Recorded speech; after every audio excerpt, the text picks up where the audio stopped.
J'ai signé un pacte qui a changé toute ma vie. Aujourd'hui, tout le monde me connaît pour mon argent. Et pour une chose en particulier. Je ne sors qu'avec des hommes âgés de 20 à 25 ans. Mais ce que personne ne sait, c'est pourquoi, après cette nuit-là, tout est allé très vite. Trouver le premier jeune homme de 20 ans n'a pas été difficile. J'avais moi-même 20 ans. Et malgré la vie dure que je menais à l'époque, j'étais encore très belle. Les hommes me remarquaient facilement. Quelques jours seulement après avoir signé ce pacte, j'ai rencontré mon premier compagnon.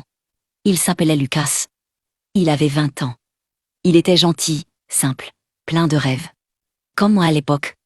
Notre relation a commencé naturellement.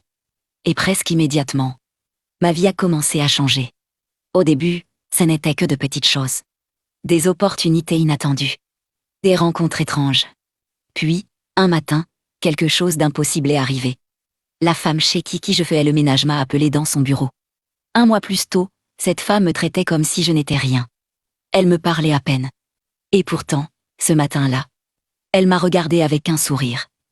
Puis m'a dit qu'elle voulait me confier une petite boutique de vêtements qui lui appartenait. Elle disait vouloir me remercier pour mes loyaux services.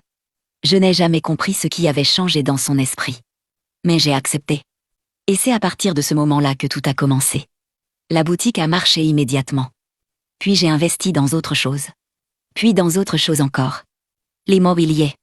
Le commerce. Les investissements. Tout ce que je touchais semblait réussir. Absolument tout. L'argent est arrivé. Puis beaucoup d'argent. Les années ont passé. J'ai voyagé dans des pays que je n'aurais jamais osé imaginer visiter.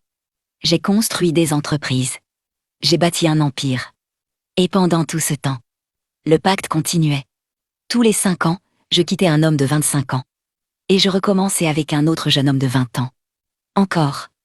Et encore. Aujourd'hui, j'ai 50 ans. Il y a 1 mois, j'ai terminé ma dernière relation. Le jeune homme avec qui je sortais s'appelait Arthur. Le jour où il a fêté ses 25 ans, j'ai mis fin à notre relation. Je me souviens encore de son regard. Il ne comprenait pas. Il me suppliait de rester. Mais je ne pouvais pas. Pas parce que je n'avais pas de pitié, mais parce que certaines règles ne peuvent pas être brisées. Alors je l'ai quitté. Et peu de temps après, j'ai rencontré un autre jeune homme. Il a 20 ans. Comme l'exige le pacte. Mais depuis quelque temps, quelque chose ne va pas. Mes affaires ne marchent plus comme avant. Certaines décisions, qui auraient dû être simples, se sont transformées en pertes. D'énormes pertes. Au début, j'ai pensé que ce n'était qu'une mauvaise période. Mais plus les jours passent, plus le doute s'installe. Et une question ne cesse de revenir dans mon esprit. Et si ce jeune homme m'avait menti? Et s'il n'avait pas vraiment 20 ans? Un soir, alors que je travaillais seul dans mon appartement sur un dossier important, j'ai senti une présence derrière moi. Une présence que je n'avais pas ressentie depuis 30 ans. Quand je me suis retournée, l'homme qui m'était apparu dans ma chambre cette nuit-là se tenait de nouveau devant moi.